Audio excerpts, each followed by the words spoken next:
Olá a todos, uma boa noite. Esse é o Clube de Infectologia da CIERJ do mês de outubro. Eu sou Rodrigo Lins, estou como atual presidente da CIERJ e no nosso Clube de Infecto hoje a gente vai ter uma apresentação muito especial, intitulada 10 anos de tétano, velhas doenças, novos cenários. E essa é a apresentação do ano do Instituto de Infectologia São Sebastião. E teremos como apresentadora a doutora Yasmin Calzone, residente do terceiro ano do Serviço de Doenças Infecciosas e Parasitárias, e a moderadora, a doutora Ana Luísa Martins de Oliveira, médica do CTI do Instituto de Infectologia São Sebastião. Então, desculpa, doutora Yasmin Calzolari. Aqui É, no meu folder está com o nome trocado. Ai, sim. Mas desculpa, tá culpa Sim, tudo bem. minha. Culpa do meu folder. Então, doutora Yasmin Calzolari e doutora Ana Luísa de Oliveira, sejam muito bem-vindas. Um prazer enorme recebê-las aqui no nosso querido evento da CIERJ. Muito obrigada, Rodrigo. Então, deixa eu começar a apresentação. Eu vou começar fazendo um breve histórico do tétano. O tétano é uma doença muito, muito antiga. Já tem aí relato do quadro de tétano desde 1600 a.C., principalmente no Egito Antigo e na Grécia. E era um relato da associação de ferimentos com subsequentes espasmos musculares generalizados com muita frequência de desfecho fatal. E o nome tétano vem justamente desse quadro. É uma origem ali grega, latim dessa palavra que significa distender, esticar e rigidez muscular. A doença só foi descrita em 1884, quando esse estudante, o Nicolas Ayer, ele conseguiu isolar uma toxina que ele descreveu como uma toxina strychnine-like, que é uma toxina parecida com a estricnina, que é um veneno que causa espasmos tipo tétano, e ele conseguiu isolar uma toxina de bactérias anaeróbias do solo, injetou ela em animais de laboratório e ele reproduziu a síndrome que já era conhecida como tétano. Então, é a primeira vez que essa doença é descrita. E 5 anos depois, eles conseguem isolar o Clostridium tetani em cultura, em 1889. Pouco depois, esse mesmo pesquisador Kitasato, que isolou a bactéria, ele junto com o Behring, eles descrevem a imunização e a soroterapia. Eles pegam um soro de coelhos infectados e injetam em ratos de laboratório.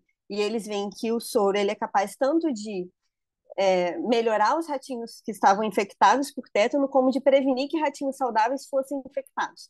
E aí, esse foi um grande estudo de soroterapia. O Behring, inclusive, ganhou o primeiro Nobel da Medicina por conta disso.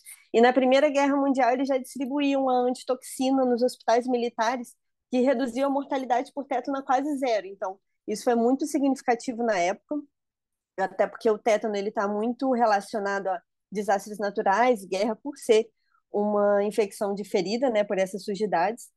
E na Segunda Guerra já tinham conseguido produzir os toxoides, então já estava começando a utilização da vacina. E essa vacina ela foi também muito importante para prevenir o tétano já na Segunda Guerra. Em 1948, eles conseguiram combinar com a vacina da difteria, foi a primeira vacina combinada que a gente teve, e ela ficou disponível no Brasil no nosso programa de imunização em 1980. Falando um pouco da epidemiologia do tétano no mundo, esse banco de dados ele é um banco mundial, ele pega dados de incidência, de epidemiologia, tá aparecendo umas coisas na. Ah, não sei o que estou fazendo. Isso. Ele pega dados de diversos estudos e ele tem um banco atualizado de mais de 200 países e 300 doenças, entre elas o tétano. Esse quadrinho de cima, essa figura de cima a incidência do tétano em 2019, é, onde os países mais vermelhos eles têm uma incidência maior por 100 mil habitantes. A incidência ela está muito relacionada ao nível socioeconômico do país, tendo uma incidência maior em países de nível socioeconômico mais baixo, até porque a incidência do tétano está muito relacionada aos cuidados com ferida, e esse tétano nos países mais de nível socioeconômico mais baixo é muito às custas do tétano neonatal, que no Brasil a gente não tem mais. É, Em países de nível socioeconômico mais alto, o tétano tem aparecido mais recentemente. Alguns países têm até aumentado um pouco essa incidência, muito relacionada principalmente à baixa vacinação da população mais idosa. Nessa segunda imagem, na parte de baixo, a gente vê a redução da incidência do tétano. Então, quanto mais verde, maior a redução dessa incidência. Então, no Brasil, por exemplo, a redução da incidência de 1990 a 2019 foi maior do que 87%. E nos países onde a incidência já era menor, reduziu menos, né?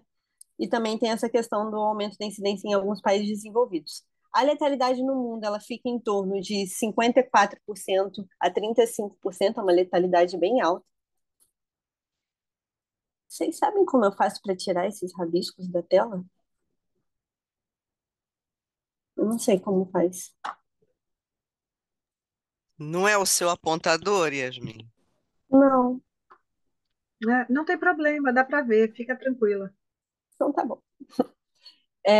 Aqui é só mais um pouco da incidência, mostrando o que eu já falei, que nos países de nível socioeconômico mais baixo está muito relacionado ainda ao tétano neonatal, diferente da incidência nos países mais desenvolvidos, que é muito tétano na população idosa e adulta, decorrente das quedas das taxas de vacinação, e também tem outros fatores de risco, como o usuário de drogas intravenosas. Teve um surto de tétano em alguns países da Europa, com 27 casos, se eu não me engano, de usuários de droga intravenosa com casos de tétano.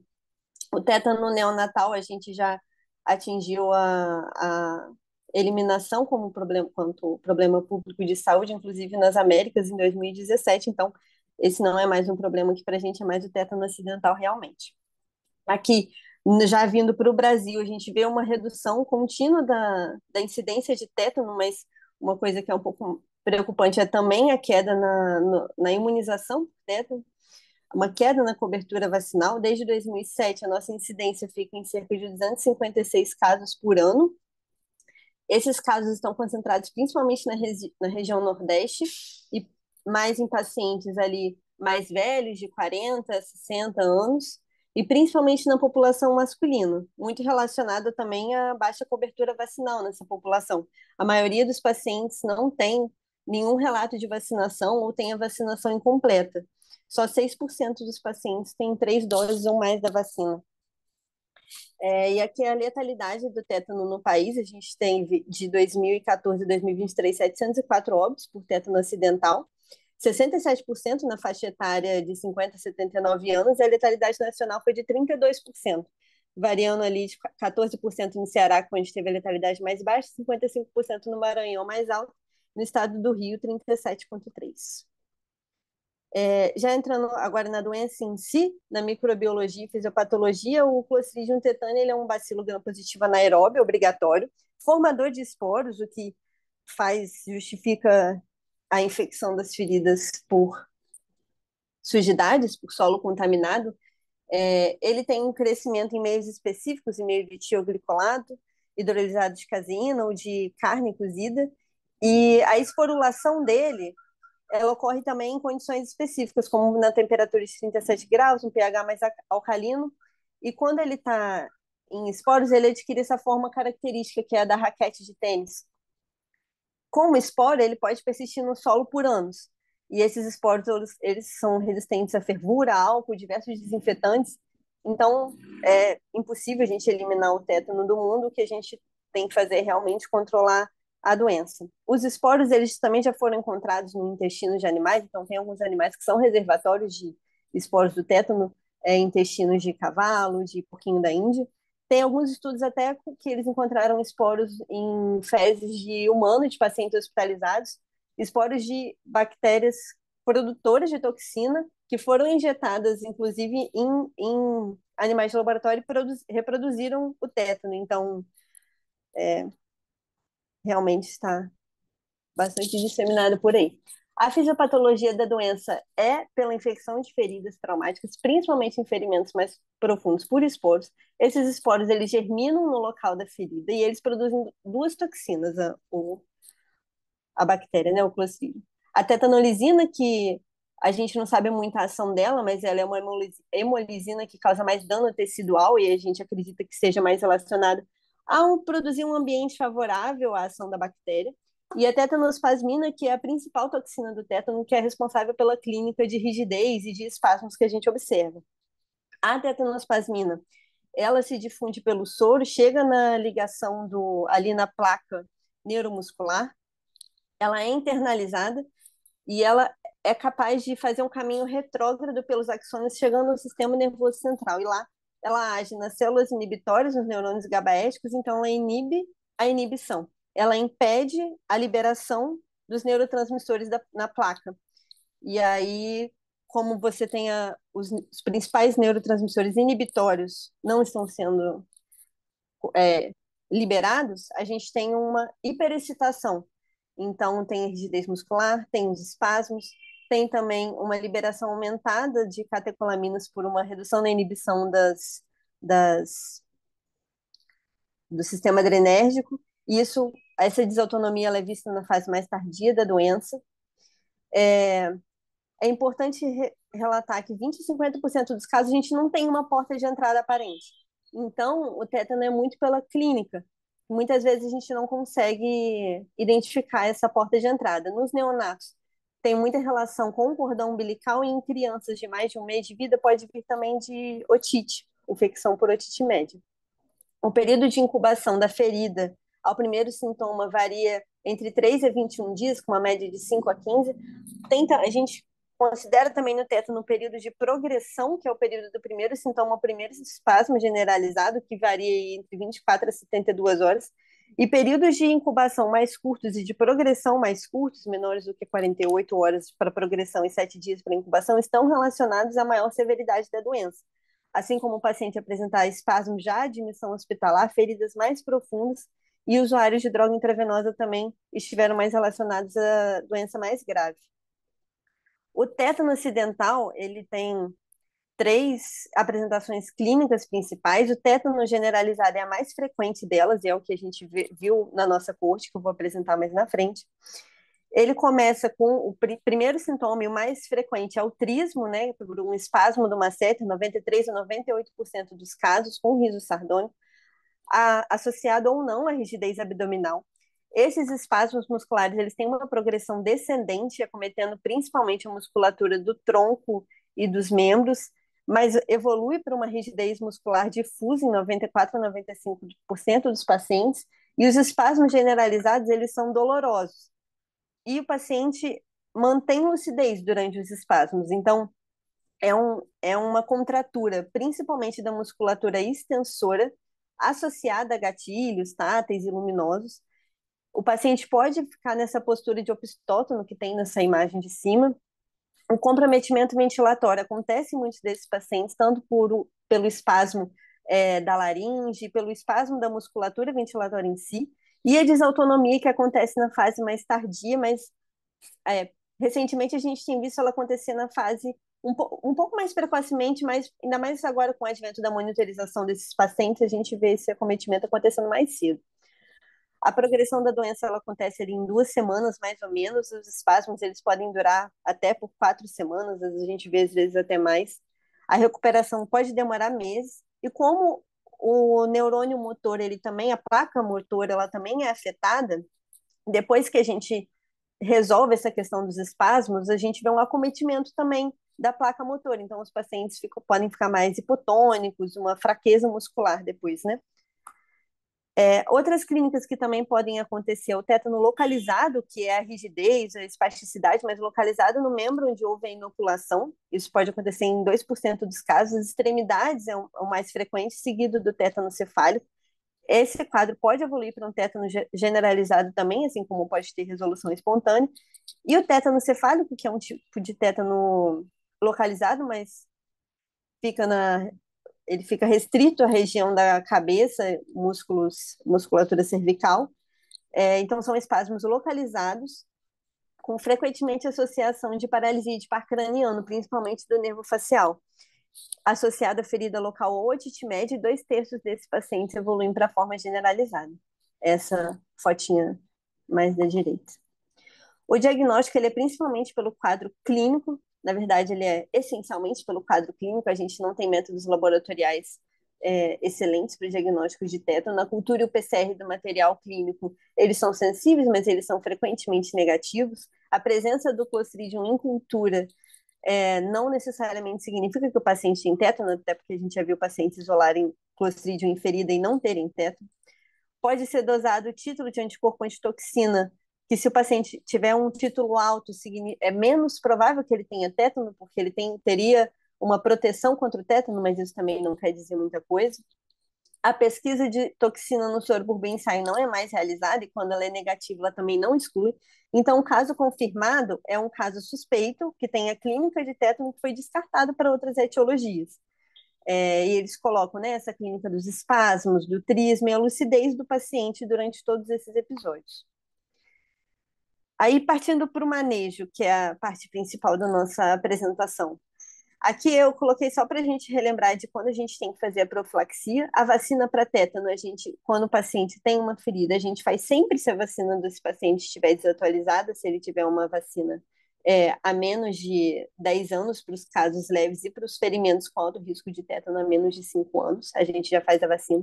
A imunoglobulina, ou o soro antitetânico, eles estão indicados para ferimentos mais graves em pacientes que tenham a vacina há mais de 10 anos, a última dose de tétano, tendo um esquema completo há mais de 10 anos, ou não tendo nenhum esquema, ou em caso de pacientes imunodeprimidos, se essa vacina for mais de 5 anos, também é indicada imunoglobulina.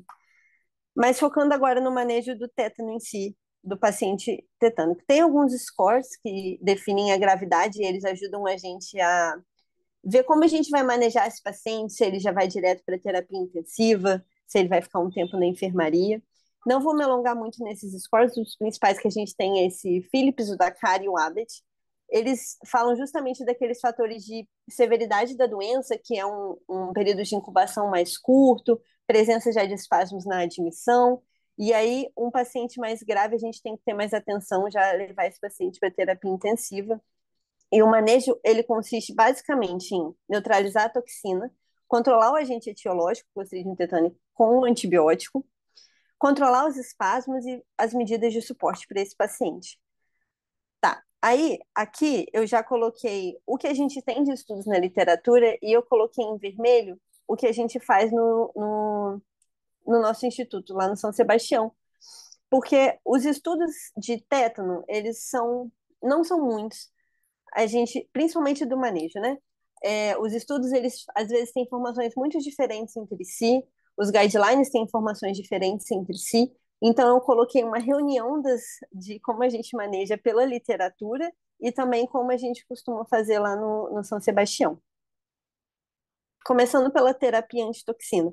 Pode ser feita a imunoglobulina antitetânica ou o soro antitetânico, que é a imunoglobulina equina. A gente tem poucos estudos comparando a eficácia de um e outro, poucas evidências quanto à melhor via de administração. Em via de regra, a gente faz via intramuscular, mas tem alguns lugares, outros países, que eles fazem também o soro por via intravenosa. A imunoglobulina, ela tem menos efeitos adversos e ela tem uma maior meia-vida, então ela tem essas vantagens pelo soro, ela tem uma meia-vida ali de 21 a 30 dias, enquanto o soro tem uma meia-vida mais curta, de menos de 14 dias. Ambas a gente faz por via intramuscular, a imunoglobulina, uma dose única, na literatura de 500 a 5.000 unidades internacionais.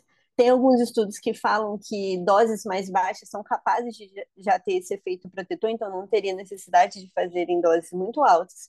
No Reino Unido e nos Estados Unidos tem alguns estudos recomendando fazer 500 unidades, e não é mais recomendada a aplicação perilesional. Não foram encontrados muitos benefícios dessa aplicação e a gente não tem tanta imunoglobulina disponível assim para ficar fazendo perilesional, então a gente faz só intramuscular. Atualmente a gente tem maior disponibilidade da imunoglobulina, então a gente faz 2.000 unidades. Isso antes do debridamento. Se esse paciente vai debridar, a gente, a mais de 6 horas depois da imunoglobulina, a gente repete numa dose mais baixa de 500 unidades. Se ele vai fazer um segundo debridamento futuro, a gente também repete com uma dose de 500. E no soro antitetânico, a dose que a gente faz é de 20.000. Na literatura varia entre 20 a 30.000. unidades internacionais, e ele tem mais reações. Ele tem reações de... É um soro equino, né? Então, ele tem reações de hipersensibilidade, que podem ser de leves a graves até fatais. E quando a gente prefere a imunoglobulina especificamente, se o paciente tem um histórico de hipersensibilidade a qualquer soro heterólogo, se ele já tiver feito algum soro antes, tem mais risco dele fazer reação. Em pacientes imunodeprimidos, nas indicações de imunoprofilaxia, devido à maior vida dos anticorpos, em recém-nascidos em situações de risco para tétano, cujas mães sejam desconhecidas ou não adequadamente vacinadas, e em recém-natos prematuros com lesões potencialmente tetanogênicas, independente da história vacinal da mãe. Tem alguns estudos sobre a imunoglobulina intratecal, mas ela não é recomendada assim, pelos principais guidelines. Alguns estudos mostram um desfecho favorável. O racional dessa via de administração seria neutralizar as toxinas já ligadas aos receptores GABA, que a imunoglobulina intramuscular não consegue neutralizar. Então, seria esse o intuito, mas aí precisaria fazer por um catéter tunelizado intratecal, que é bem difícil de fazer, tem muitos riscos, tem relatos de meningite, de reação meníngea por conta dessa imunoglobulina intratecal, então a gente não faz, os guidelines, em via de regra, não recomendam pela pouca evidência na literatura. A aplicação da vacina é importante ser feita, de preferência, no momento que você faz o soro, a imunoglobulina. Se forem feitas concomitantemente, tem que ser aplicado em grupo muscular diferente. E o controle do foco, ele também entra nessa parte da neutralização da toxina. Tem estudos que poucos pacientes fazem debridamento. No São Sebastião, a gente faz quase todo mundo. Vou mostrar isso na corte melhor. A gente não tem muitos estudos que comparem a abordagem precoce ou tardia desse debridamento. E tem aquela recomendação de fazer o soro, a imunoglobulina, antes do debridamento, para a toxina que está ali no local ela não se espalhar, né? Então, se essa imunoglobulina tem que ser feita de 1 a 6 horas antes do debridamento, se passar desse tempo, tem que repetir. Se fizer nova abordagem também, a gente faz uma dose mais baixa nessa situação de 500 unidades. A segunda parte do manejo é o antibiótico, que o racional é de erradicar o Clostridium tetani do foco de inoculação, uma vez que a gente já neutralizou a toxina. Ele tem sensibilidade à penicilina e metronidazol, tem poucos estudos com ambos, a gente tem preferido o metronidazol. A maioria dos lugares preferem o metronidazol, a maioria dos guidelines recomendam o metronidazol.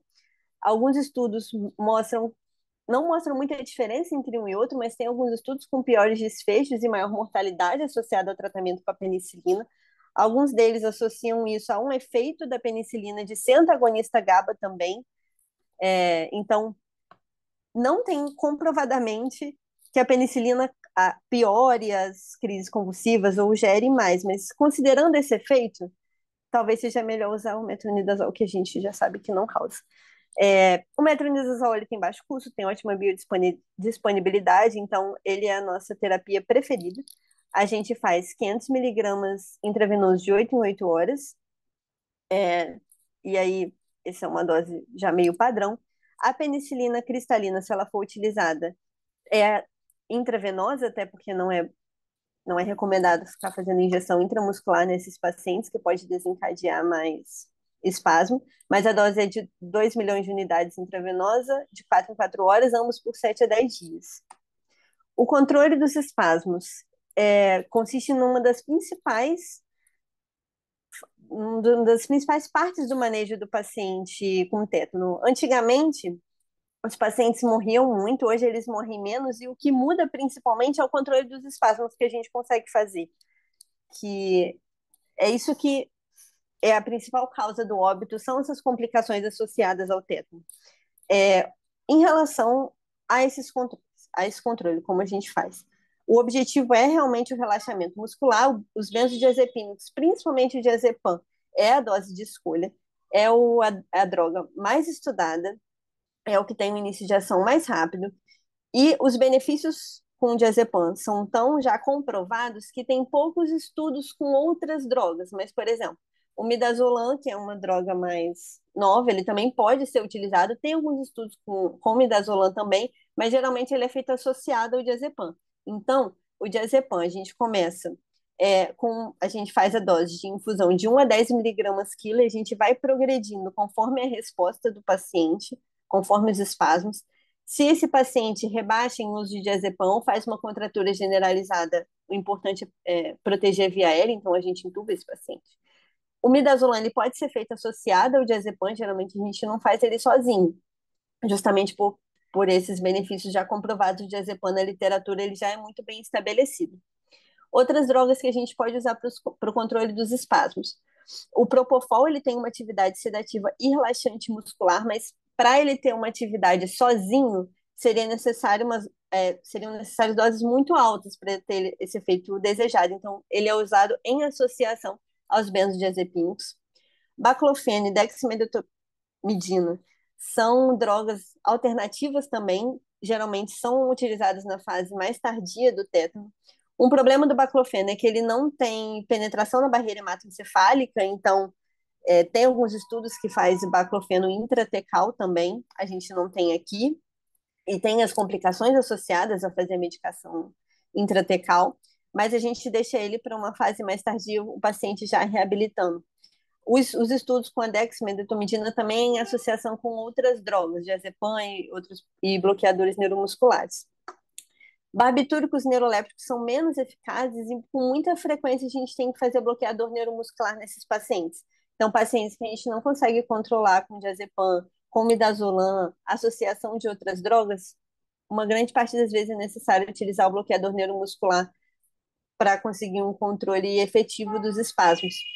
No São Sebastião, a gente faz pelo menos 7 a 10 dias antes de começar a desmamar o paciente desse bloqueador. E a dosagem de CPK, ela pode ser feita como uma forma de monitorar a resposta do tratamento miorrelaxante.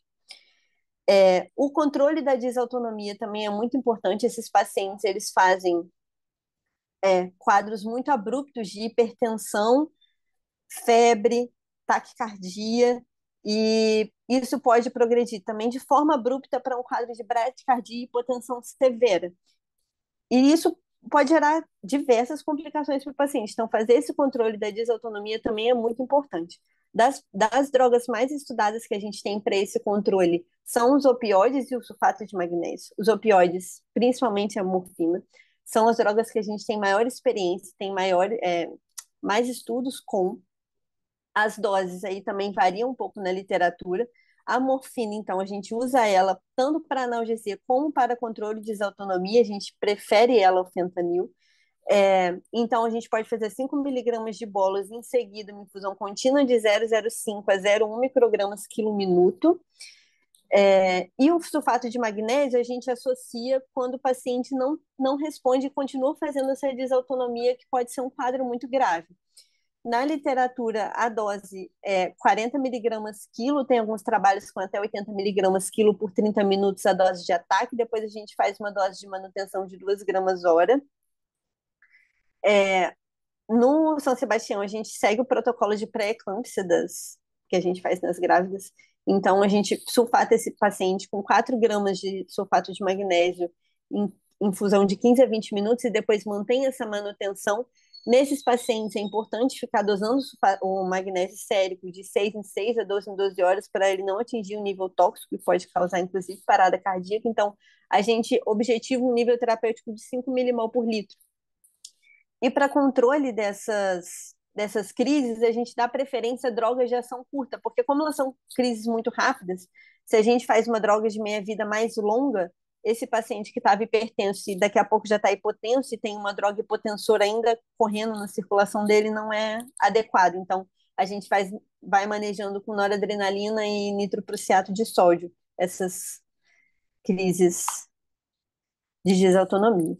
E o suporte, que aí a gente já falei um pouco, mas de garantia via aérea, fazer a traqueostomia precoce, a presença do tubo orotraqueal pode exacerbar os espasmos laríngeos, então a gente tende a traqueostomizar os pacientes de forma precocemente. E a vigilância, antigamente falava-se, até alguns trabalhos ainda falam, de manter o paciente num quarto escuro, com pouco som, para esse paciente ter menos estímulos que desencadeiem as crises tetânicas, as crises de espasmo. Mas a gente vê que o importante, na verdade, é esse paciente está sendo muito visto, então ele está sob muita vigilância, é isso que verdadeiramente faz a diferença no manejo. E agora eu vou apresentar os nossos casos. A gente tem, na nossa corte, a gente tem 28 pacientes internados, de 2003 a 2024. A maioria, assim como a gente vê nos outros estudos de epidemiologia, são pacientes masculinos, com a porta de entrada identificada em 27 casos. A faixa etária fica ali entre os 20 a 60 anos, na maioria dos pacientes, e os sintomas mais frequentes, em ordem de frequência, né? Foi trismo e rigidez de nuca, seguido de rigidez de membros, rigidez abdominal, crise contrativa ali já em 35% dos pacientes, obstótono em 32%, rigidez muscular, febre e riso sardônico. O tempo entre o acidente e o início dos sintomas do nosso paciente foi um tempo ali de 5 a 6 dias, então é um tempo, se a gente for pegar pelos scores, é um tempo curto, né, de apresentação, é um fator de potencial gravidade, apresentar o tempo entre o acidente e o primeiro sintoma de menor de 7 dias. A maioria dos pacientes tem um histórico vacinal sem informação, ou não vacinado, ou vacinado apenas uma dose. A gente só teve um paciente que tinha esquema vacinal com 3 doses. 25 desses 28 pacientes foram internados no CTI. Quase todos eles fizeram desbridamento, um desbridamento principalmente precoce. 92% fizeram pelo menos um e 22% fizeram duas vezes, né, o desbridamento. O primeiro desbridamento, a média fica ali entre 3 dias, uma mediana de um dia, então a gente preconiza fazer esse controle do foco de maneira mais precoce. Antibiótico-terapia, como eu falei, a gente dá preferência ao metronidazol. Tiveram 2 pacientes que fizeram penicilina, mas 8 desses também fizeram metronidazol e 4 fizeram outro antibiótico associado, então ninguém fez penicilina sozinha.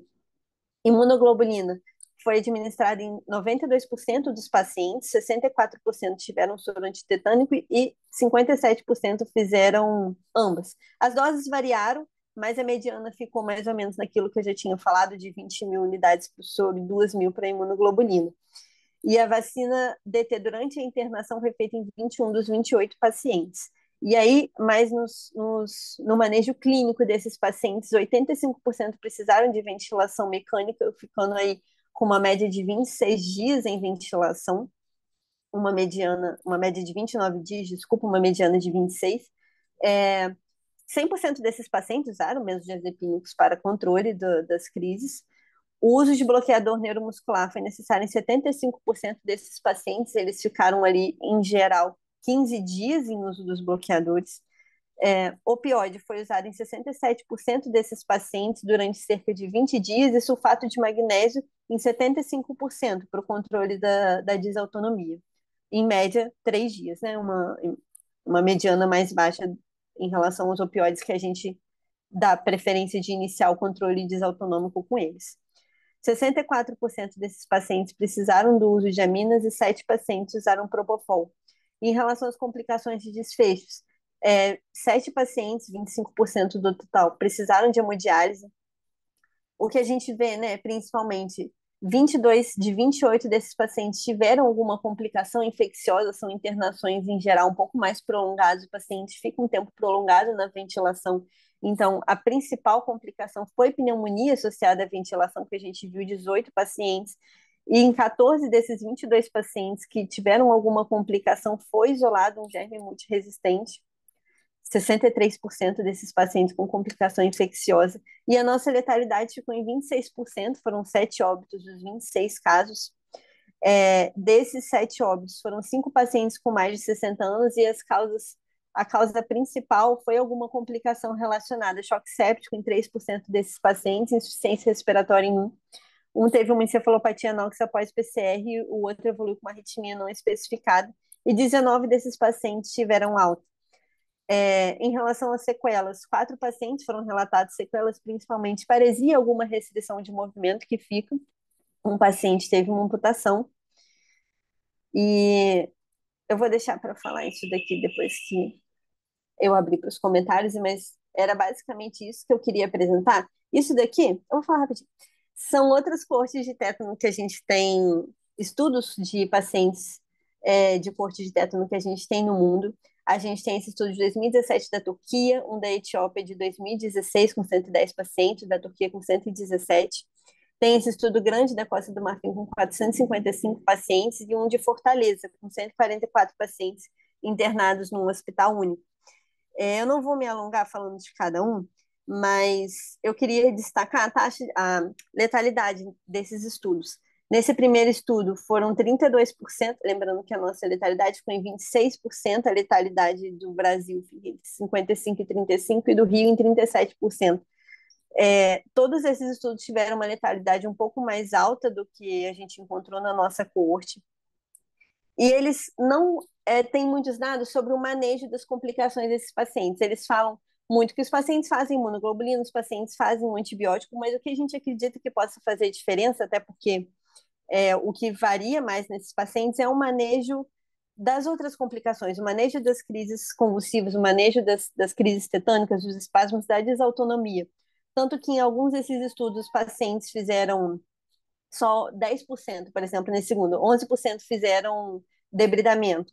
Em outro estudo, poucos pacientes usaram um antibiótico, e a letalidade continua, fica mais ou menos na mesma. Então, o que pode fazer diferença é realmente esse manejo.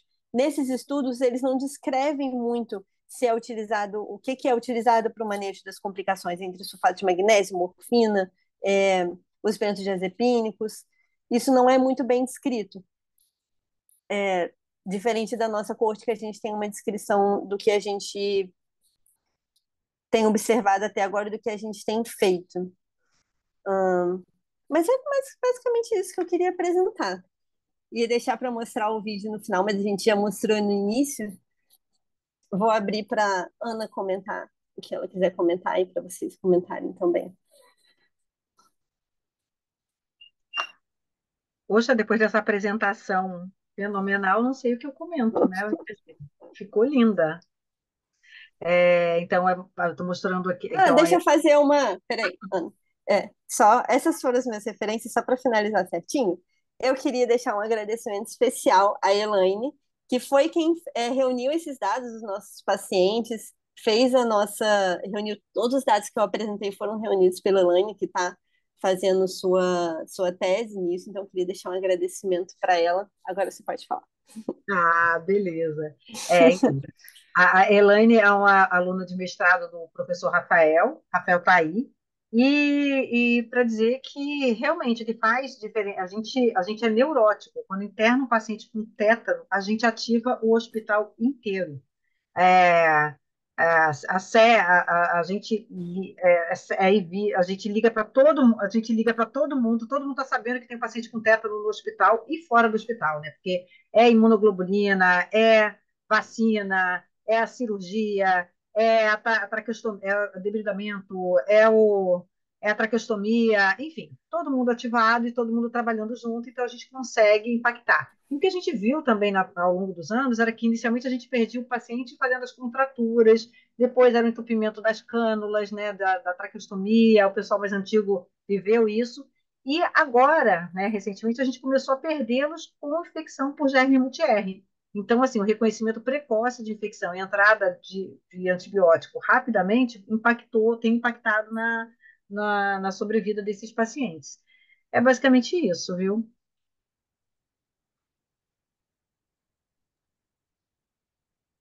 Olha, queria dar os parabéns para a apresentação. Achei um espetáculo.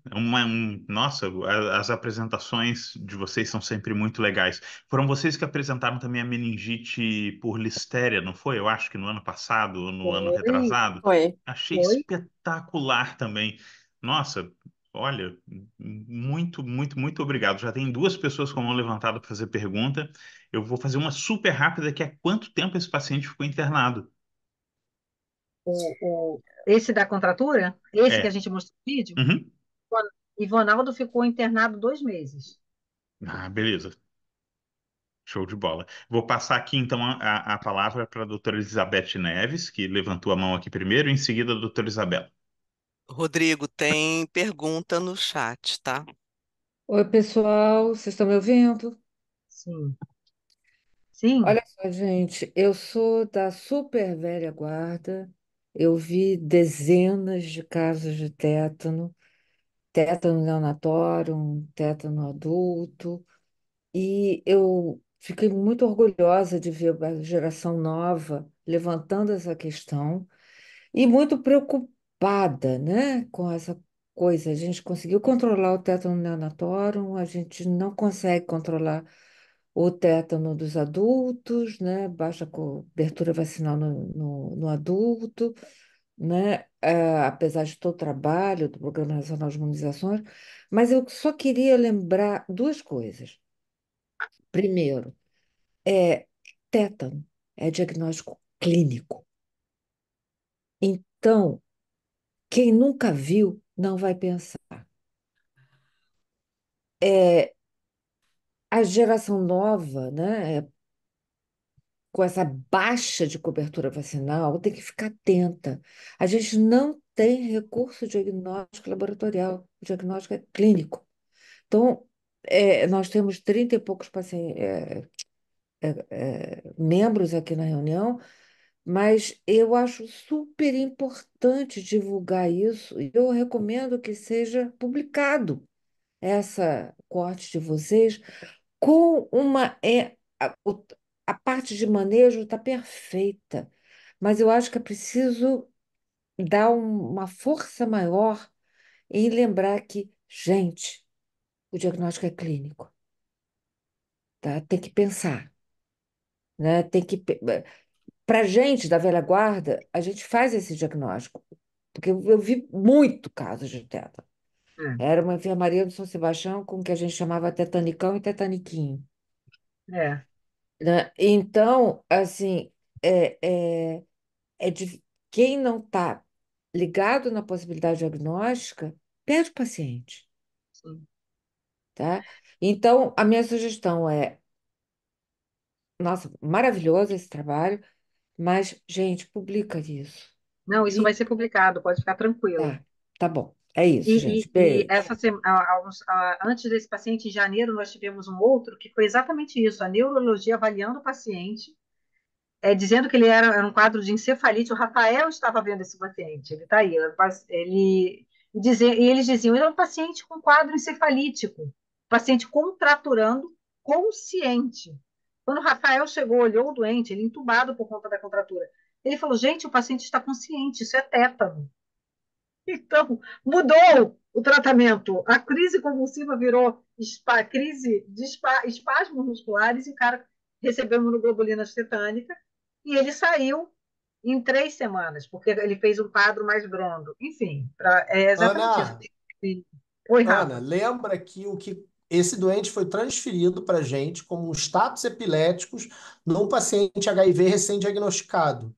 E ele Exatamente. estava em status acordado, conversando com o olhar, com o tubo na boca, em obstótomo. Isso. E foi interessante que os médicos plantonistas demoraram quase uma semana para acreditar que de fato era tétano. E aí eu É. acho que o dado que a Yasmin falou é muito importante, que é a questão da ausência de definição da porta de entrada, né? Então, assim, esse caso a gente provavelmente associou a um cachorrinho muito jovem, a um bulldog francês, e múltiplas feridas pontiformes, que eram um provável foco. O paciente fez um tétano mais brando e saiu relativamente rápido. Mas foi o que a Ana falou, as pessoas literalmente não acreditavam. E teve um gap, né, Ana, entre o Covid, a gente ficou um tempo sem ver tétano e estava com volume baixo, grande parte dos nossos plantonistas não tinham visto tétano. Foi seu primeiro É. tétano, né, Yasmin? Sim, eu só vi tétano lá. É. Isso aí. Agora tem a Isabela para falar. Então, Yasmin, super parabéns, Ana Luísa, toda a equipe e a CIERJ pela escolha desse caso clínico, né? A gente tem que falar muito sobre isso. Como vocês colocaram, ver um obstótono e não pensar em tétano, para a gente é surreal, né? Não dá nem para entender como é que isso pode acontecer. Mas então, uma doença que ainda mata muito brasileiro, principalmente os idosos, que está relacionada, né, com não só o famoso prego enferrujado, então só se pensa em tétano, tal do prego enferrujado. A gente tem toda uma população urbana que caminha sem, né, descalço, em meio eu ia falar uma palavra feia, mas peraí, em meio a estrume de cavalo. Eu ia falar, pô, também não é uma palavra feia, né? Estrume de cavalo, entre tantas outras maneiras aí onde o clostridio se esconde. E aí eu queria deixar duas. A primeira, obviamente, vocês devem publicar, precisam publicar. Dois, eu abro aqui para, se vocês quiserem, levar a revista da SBIM. Não é uma revista indexada, eu acho que vocês têm que publicar numa revista indexada, mas se quiser fazer um resumo, 2 páginas, uma chamada Alerta, o tétano existe, e publicar na revista da SBIM. Eu vou ter prazer de apresentar, né? Faço parte do editorial e apresentar para os colegas. E vou deixar aqui uma dica para o meu chefe maior, porque eu tenho 2 chefes, né? Uma chefe eterna, que é a Tânia, e outra, esse chefe agora mais jovem, que é o Rodrigo. E aí eu vou deixar uma dica, não sei se Chebabo está aí também, mas a gente na SBIM fez uma campanha que foi muito questionada. Por que que a gente tinha feito isso? Para que isso? A gente fez uma campanha enorme de comunicação sobre a raiva, e chamava Raiva Mata. Acho que era isso. Era uma coisa, tem que ser uma coisa bem assim, né? Para chamar a Eu atenção. acho que a gente devia fazer, e aí pode ser uma parceria SBIM, Cierge, SBI, sobre o tétano, porque ninguém sabe disso. Ninguém está vacinado. Nós, não quero a resposta, mas eu aposto que a maioria de vocês não tomou, nos últimos 10 anos, a vacina contra o tétano.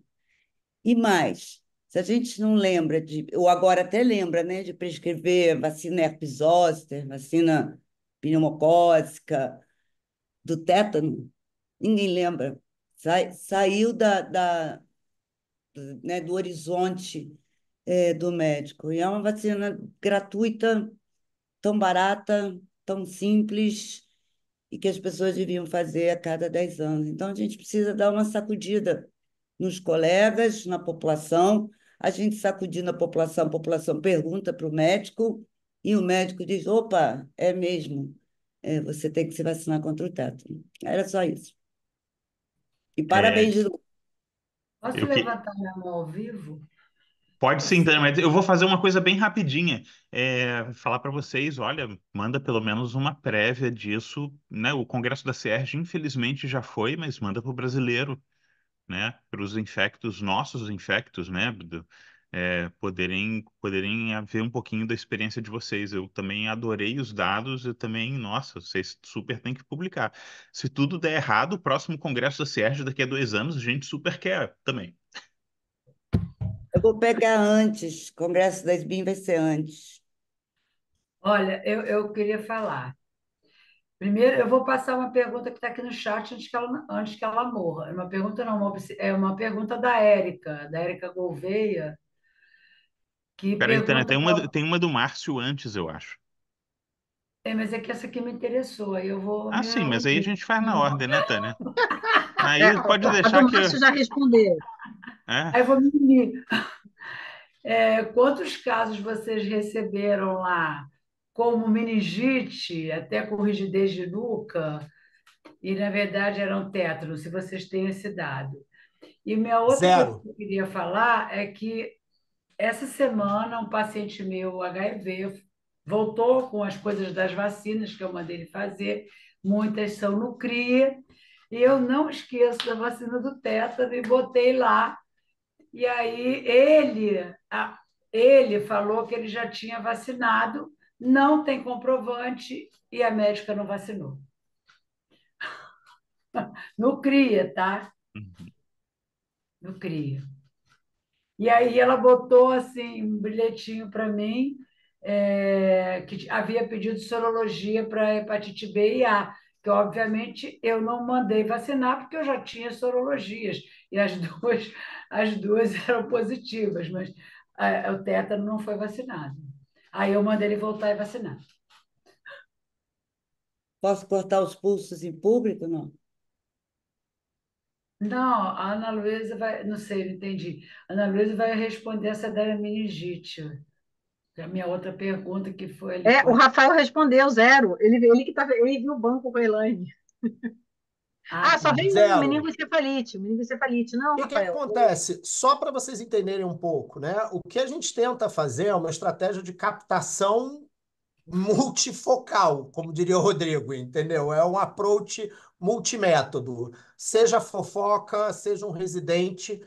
Pensou em tétano, a ideia é que chegue por um zap pelos CIEVs do município, seja por qualquer foco.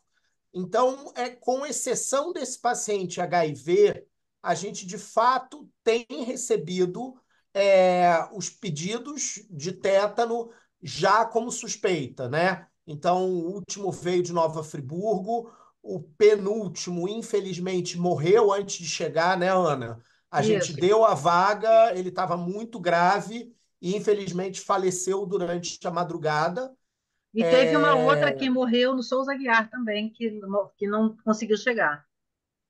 Então, a gente tem, com exceção desse caso, desse paciente HIV, que veio como uma infecção do sistema nervoso central, num HIV recém-diagnosticado, todos de fato vieram como tétano.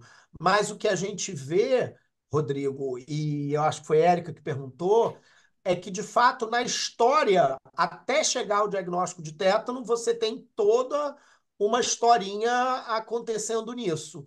Inclusive, a gente tem o contrário. Tem um doente que Clarice, na época, estava na enfermaria e acompanhou, que a gente está na coorte, mas que, de certa forma, a gente talvez retire, porque ele já chegou pós-PCR e com uma rigidez que se manteve.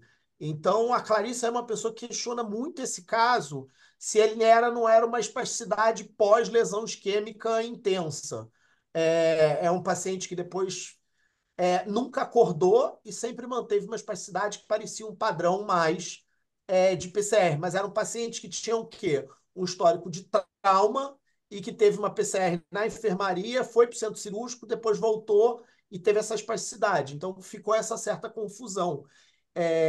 E a questão, que é uma dúvida que eu tenho, não sei se a Beth Elizabeth Machado está aí, Beth, eu acho que talvez em algum momento, com essa densidade mais baixa de tétano, talvez a gente tenha que dosar a tétanospasmina, né? Quer dizer, talvez a gente possa usar a tétanospasmina, inclusive, como marcador prognóstico, né? Doente de nível elevado, com altíssimo risco de desautonomia nessa primeira fase, que a gente sabe que está associado ao óbito, né? Quer dizer, esse óbito precoce ele, inclusive, é o que leva a gente a modificar a lógica do tétano, né? Eu estava conversando isso muito com a Rol lá do HC, que as lógicas são muito semelhantes. O doente do tétano não deve ficar no quarto escuro, isolado.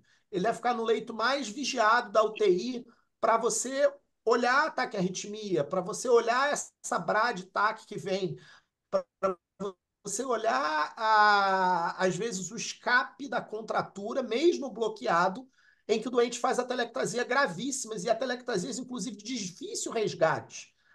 A gente brinca que no tétano é a prova que não existe dose máxima de curária. Os anestesistas falam isso.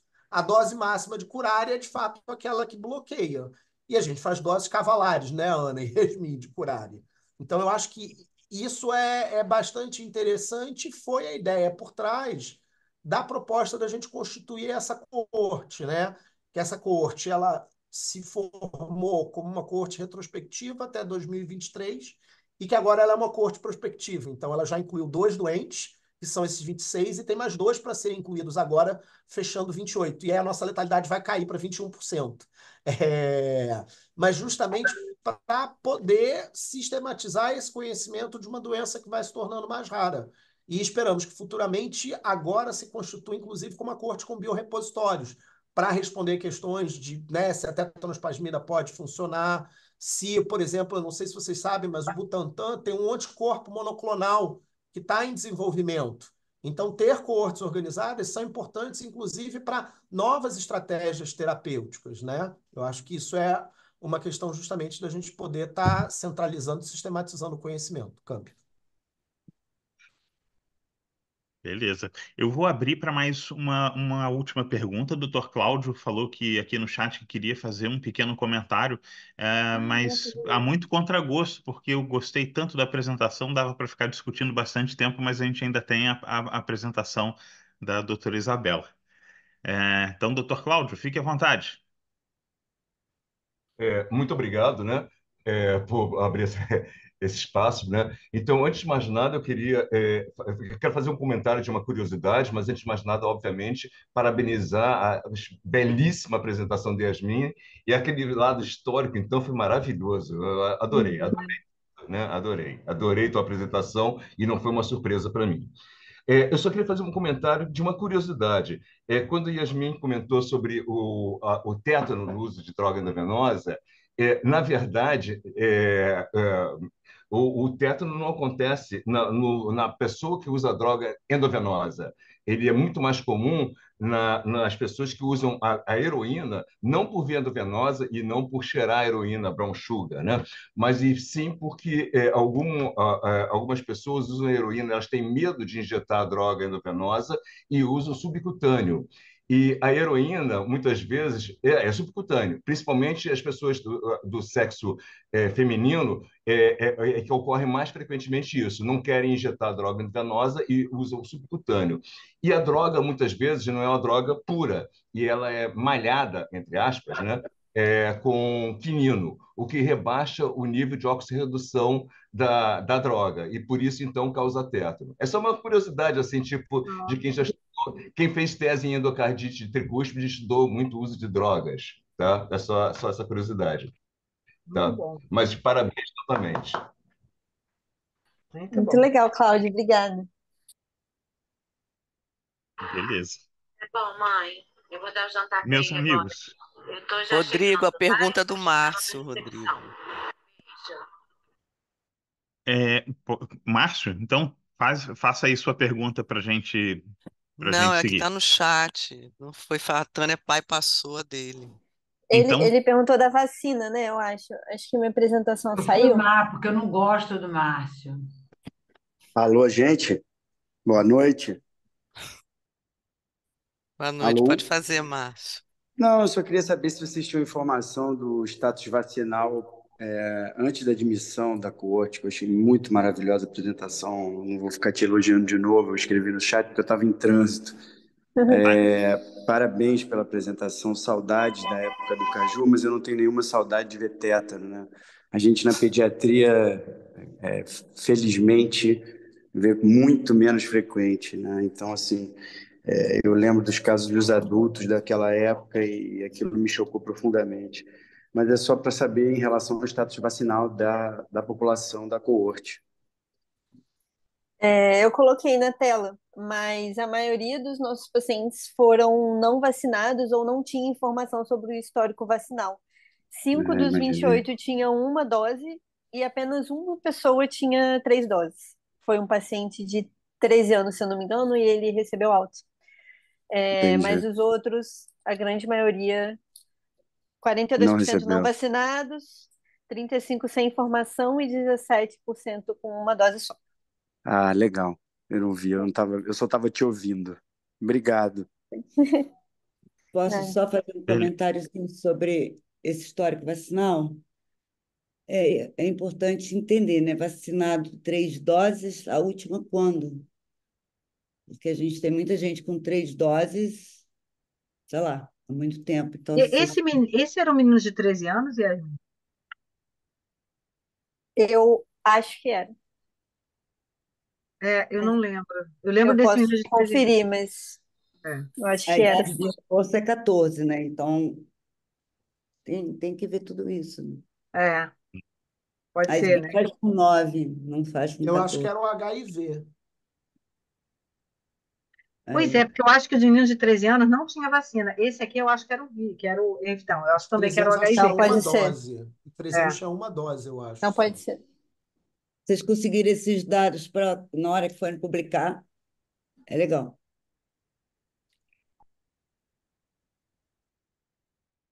beleza. Então, meus amigos, eu vou descompartilhar aqui rapidamente a tela. Vou agradecer muitíssimo a doutora Yasmin Calzolari, doutora Ana Luísa Oliveira, o meu amigo da alta sociedade, doutor Rafael Galhês. Muito obrigado pela apresentação de vocês, um caso clínico riquíssimo. Muito obrigado, foi um grande prazer. E dando sequência na nossa apresentação de hoje, eu vou convidar para fazer a apresentação de hesitação vacinal a minha amiga e ilustríssima doutora Isabela Balalé, coordenadora da Vaccine Confidence Latinoamérica, membro do Comitê Técnico Consultivo do Programa Nacional de Imunizações, membro do Comitê de Imunizações da SBI, diretora da SBIM e talvez presidente do Departamento Científico de Imunização da SOPERJ e super ativa no grupo da OMS de hesitação vacinal, então foi uma das organizadoras e autoras de 2 trabalhos internacionais super bacanas de hesitação vacinal. Então, doutora Isabela, seja novamente muito bem-vinda. Prazer ter você aqui com a gente. Então, obrigada, Rô. Agora cabe a mim segurar vocês aqui, né? E tentar ser o mais.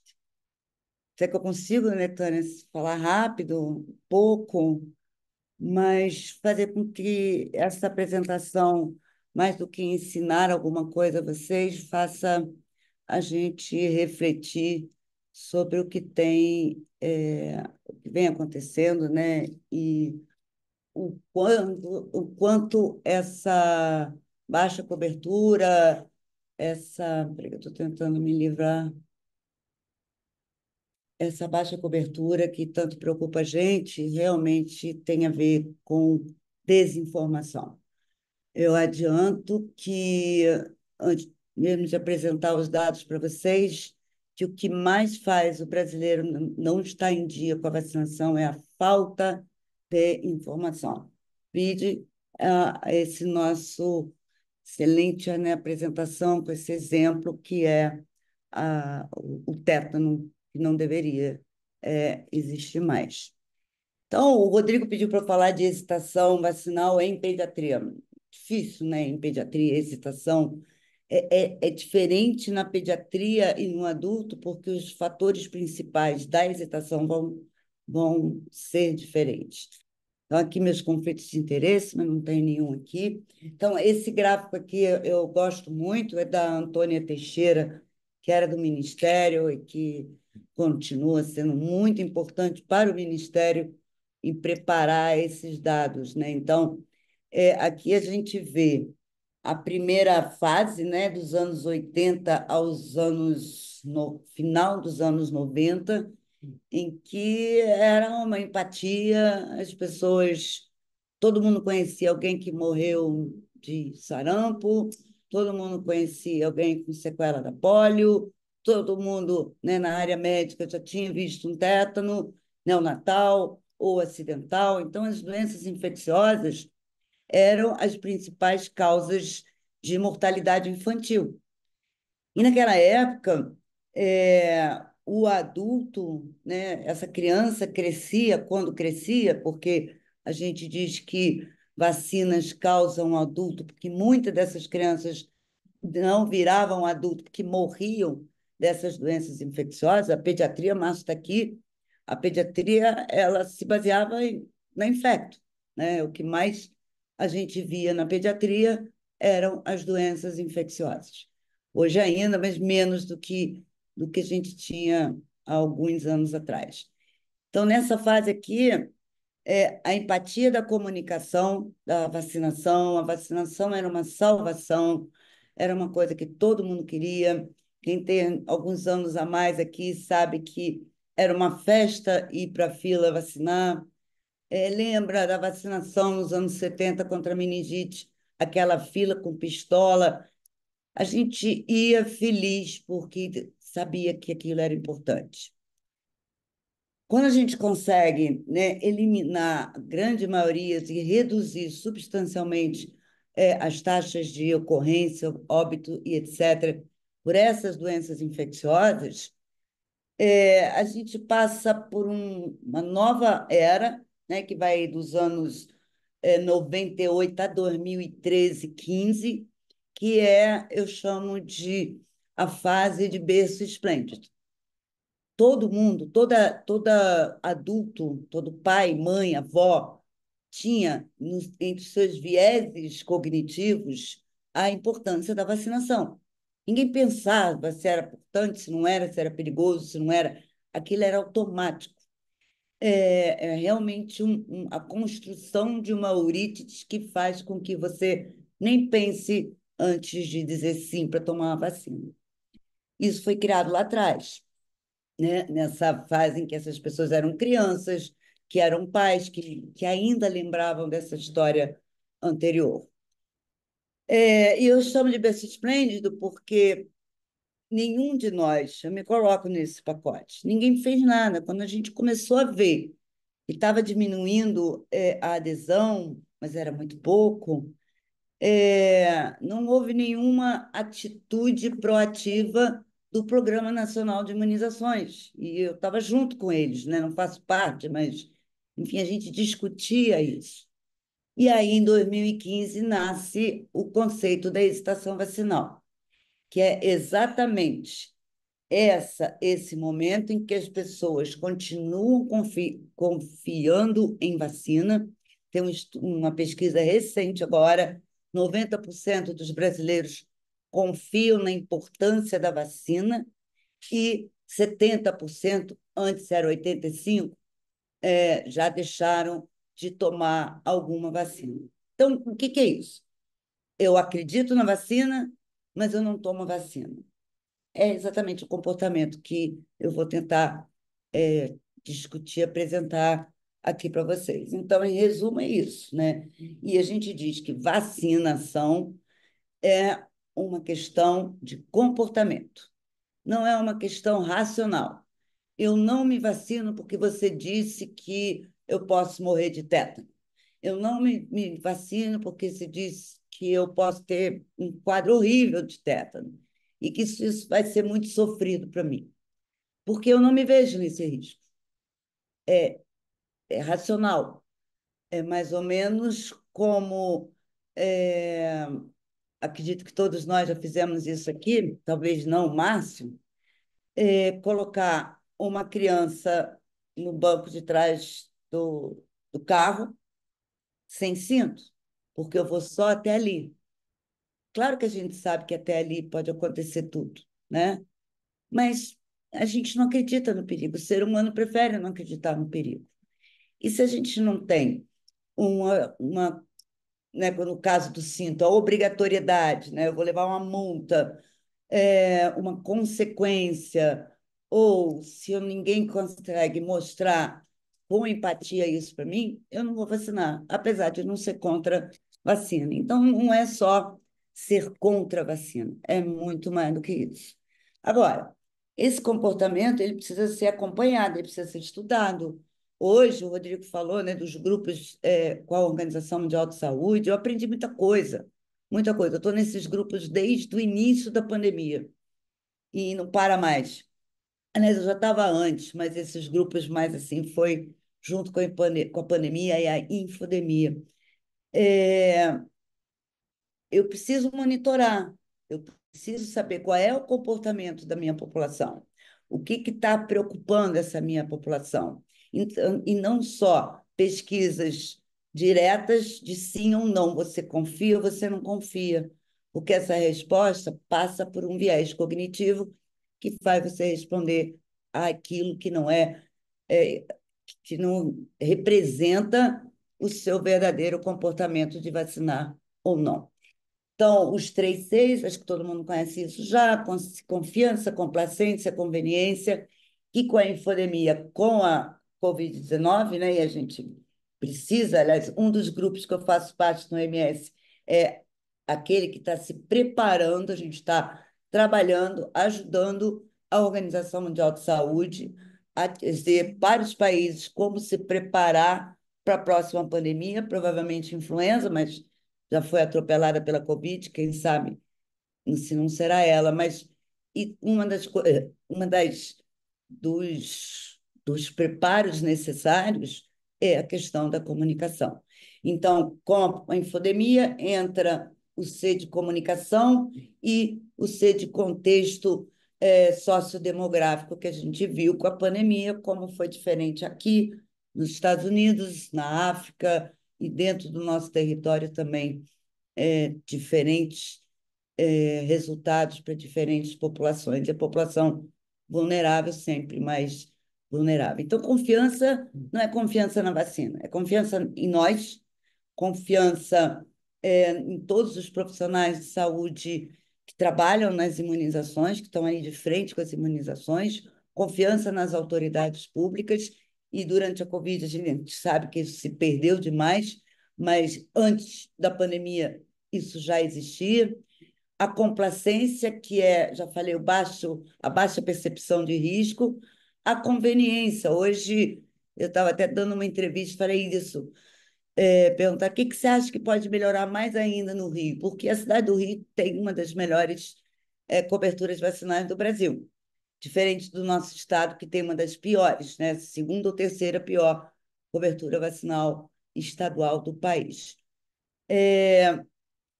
A gente precisa mudar completamente o nosso comportamento, né, de quem está organizando a vacinação. A gente sabe o sucesso, apesar do que a minha chefa falou, que aconteceu lá no Centro Carioca de Vacinação, aqui em Botafogo. A gente já tem 2 no Rio de Janeiro.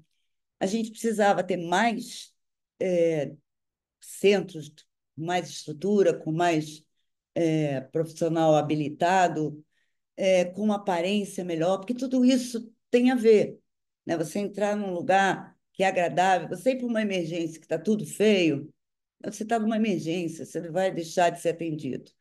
Mas até a aparência dos nossos centros de vacinações, né? Os nossos centros de vacinação pequenos desanimam muita gente de ir.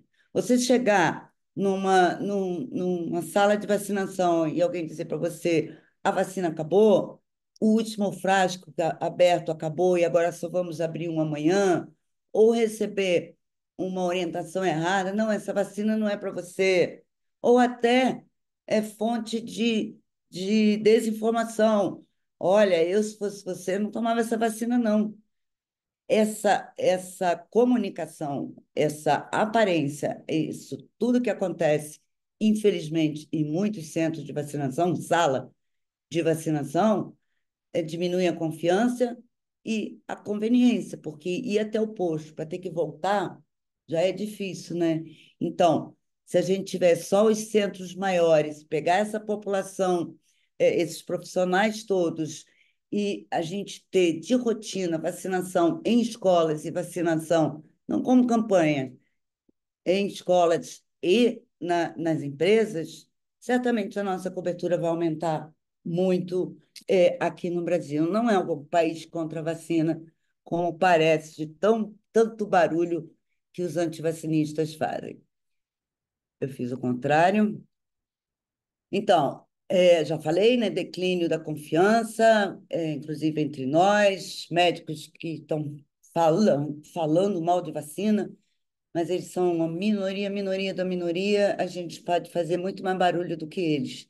O que eles têm, né, o antivacinista tem, é financiamento, e eles estão em busca, né, das 5 mulheres que eram antivacinistas, que eram, não, ainda são médicas antivacinistas no tempo da pandemia, 3, não, 5 tentaram, foram 5 mulheres médicas que tentaram se eleger. Então, esse é um caminho tortuoso, a gente sabe, mas existe muito mais informação correta sobre vacinação nas mídias sociais do que informação incorreta. E quando a gente faz pesquisa de qual é o impacto dessa mídia social, perguntando qual é a sua fonte principal de informação, a gente tem aí cerca de 15% que está dentro desse grupo que não se vacina ou que escolhe a vacina, esses têm como fonte principal a mídia social. Mas os outros todos têm como fonte principal a televisão. A gente não pode imaginar, né? Quem é que vê televisão? Quem é que vê jornal? Então, essa é uma coisa. O Ministério da Saúde, as prefeituras, estados, precisam voltar a falar com a população onde ela, né, mais colhe a fonte da sua informação. Então, construir uma demanda sustentável por vacina não pode faltar, e agora está faltando um monte de vacina, é muito triste isso. Isso vem crescendo no Brasil, é um problema mundial, mas o Brasil é muito grande e ele precisa se acertar, né, nessa situação de falta de vacina. Então, eu preciso confiar no sistema de saúde, no vacinador e na vacina. E se eu confio nesses outros dois, eu acabo confiando na vacina. Então, de novo, aqui a questão comportamental, né? É o que eu penso, o que eu sinto, processos sociais, motivação, práticas básicas, né? Para que você tenha acesso à vacinação. E é isso que vai fazer com que a população venha a aderir à vacinação. Volto a dizer, desinformação é um problema? É, mas desinformação não é, aliás, não é sinônimo de hesitação. Hesitação é multifatorial. E a gente precisa olhar para esses fatores que são até mais fáceis ou não de resolver do que a própria desinformação. Então, aqui é justamente fazendo uma equação, né? O indivíduo não se vê no risco. Você pode dar prova, mas eu não me vejo nesse risco. E, por outro lado, eu não tenho tempo de vacinar, eu ouvi dizer que pode dar um evento adverso grave, estão me dizendo que não é importante, eu não tenho tempo para ir no posto, eu não me vacino. Agora, se eu enxergo, né, tenho a minha percepção de risco para a doença, vou dar o exemplo que eu sempre dou, que é da febre amarela. Febre amarela, a gente tinha cobertura Brasil de 40%. Quando a gente teve a pior epidemia desde 1980, que foi em 2017,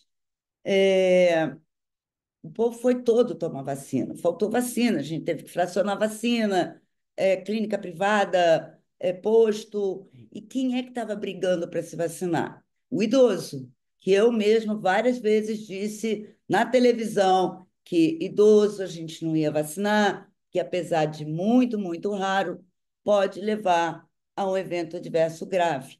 Claro, a gente falava isso enquanto nas regiões em que ainda não havia, né, o número de casos, ainda não havia um surto importante. Mas só de ouvir falar de casos, sei lá, no Nordeste, o idoso aqui estava brigando por uma vacina, ligava para os seus médicos e pedia o encaminhamento.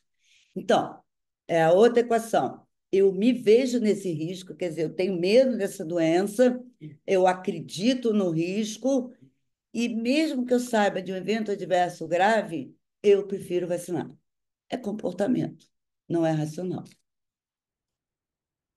Então, tá aí a foto, eu peguei aqui o senhor idoso aqui escondidinho, então, essas aqui são as filas, a gente vê, a gente sabe como foi difícil a introdução, né, o início da vacinação contra a Covid no nosso país.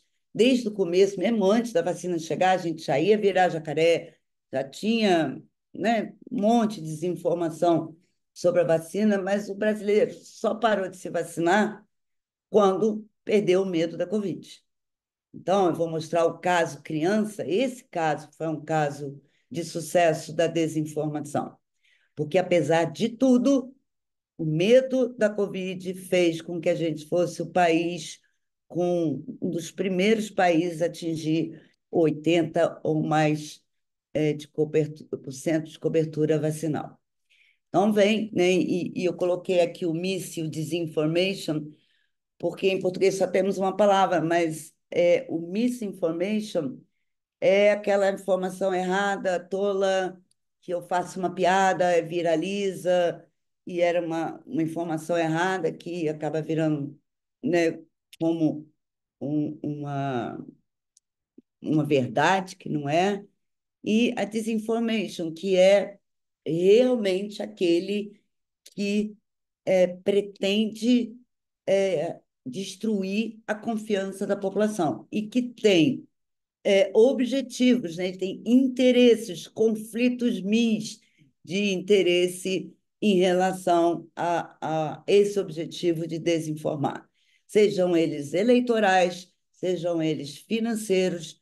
Eu não trouxe aqui, mas um médico nos Estados Unidos, isso tem uma referência, se quiserem, eu posso mandar depois. É, um médico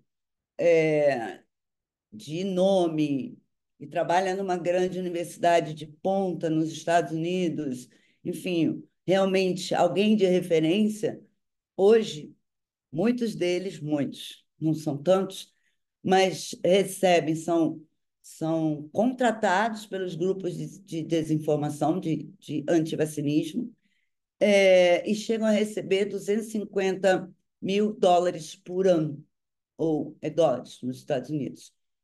Então, mas eles são minoria.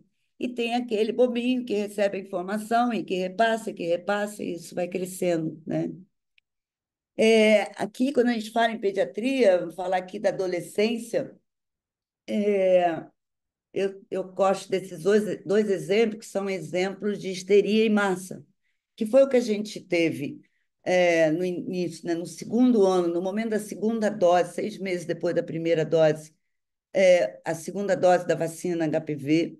A gente teve as meninas paralíticas em São Paulo, a gente teve um surto de desmaio, mais de 700 meninas desmaiaram na Colômbia, a Colômbia não se levantou disso até hoje. E essa histeria em massa, em relação à vacina, a gente tem artigo até relacionado à vacina contra o tétano, relacionado com a vacina polioral, quer dizer, não precisa nem ser injeção. E esses dois exemplos aqui, tanto esse surto de riso, e são verdadeiros, tá? É super legal, vai de país em país, se transmitindo, e as pessoas não conseguiam parar de rir.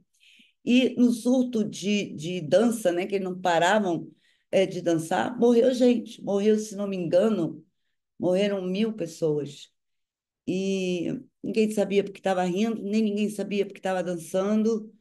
E é isso, quando a gente compara com esses vários casos no mundo, né? Eu falei aqui da Colômbia, a Colômbia até hoje não conseguiu recuperar a sua cobertura vacinal. A coisa foi bem pesada lá.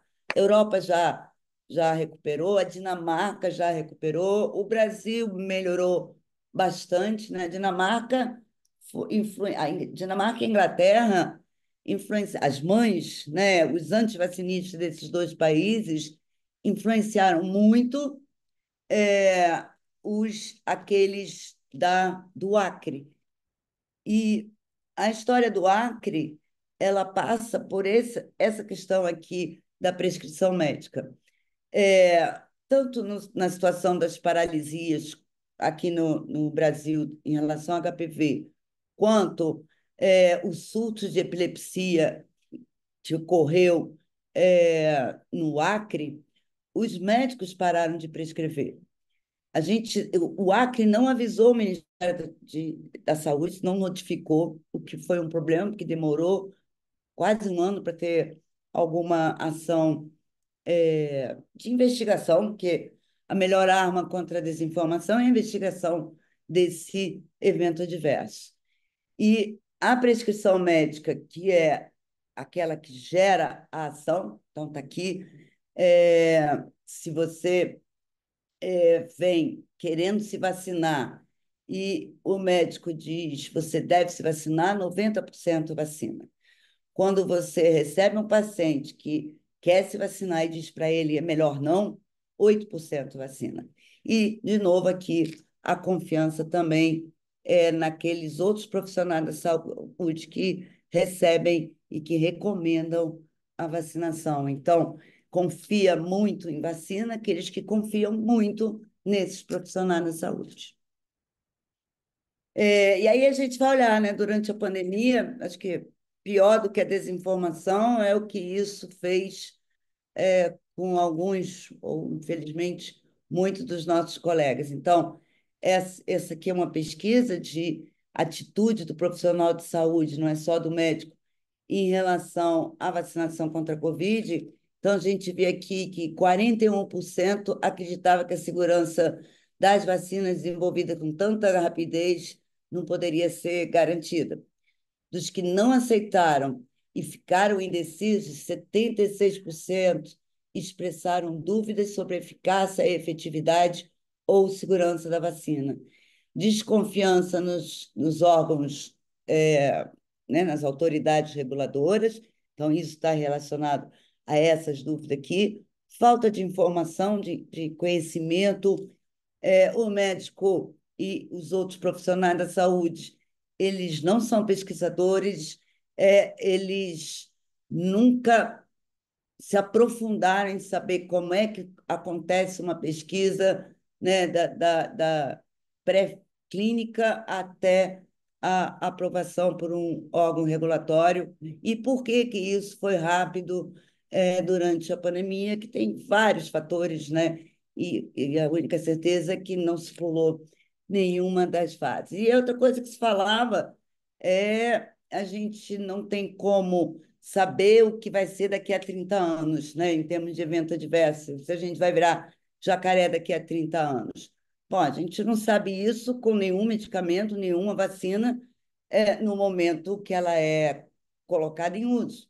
A gente tem estudos, mas a longo prazo a gente vai ter que vacinar mais pessoas para ter a chance de surgir aqueles eventos adversos muito, muito, muito raros. E para a Covid, a gente nem precisou disso, porque não é o tempo que faz aparecer esse evento raro, é o número de pessoas vacinadas. Se o número de pessoas vacinadas num curto tempo, como foi na Covid, possibilitou que vários eventos muito raros aparecessem e causassem ainda mais barulho é, entre a população e os nossos colegas. Desconfiar de informação de especialista, começou a desconfiar da saúde pública, desconfiar das autoridades, enfim, desconfiar de tudo. É o negacionismo, né? Eu simplesmente não sei, não acredito e, em princípio, não concordo. E eles confiaram no seu próprio sistema imunológico. Eu acho uma loucura, né? Outro dia eu ouvi de um colega que é um vacinólogo maravilhoso, e que ele disse: eu não vou tomar essa vacina porque ele tem mais de 60, porque eu sou um idoso saudável, atleta. Desde quando atleta não se vacina? Desde quando atleta não tem risco para doença infecciosa? Só a gente pensar em quantos times já tiveram que sair de torneios, etc., de futebol, por causa de cachumba, hepatite A, em times aqui no Brasil. Então, esse caso do Acre, um ano depois, ele é encaminhado, foram 14 adolescentes, um menino e 13 meninas, que tinham epilepsia, então, provável epilepsia, eles tinham convulsões que iam e voltavam, quase que crônicas, e então eles foram fazer, né, na psiquiatria lá da USP, a videoeletroencefalografia, e então esses meninos foram levados pelo Ministério da Saúde, custeado pelo Ministério da Saúde. Eu tive a oportunidade de estar no Acre, de ouvir muitas dessas mães. A situação no Acre de desconfiança continua muito grande, e porque depois que se você demorar muito para desfazer uma impressão dessa população, é muito difícil. Desmentir é muito difícil. Então, diferente do que aconteceu com a paralisia das meninas em Bertioga, não, Bertioga,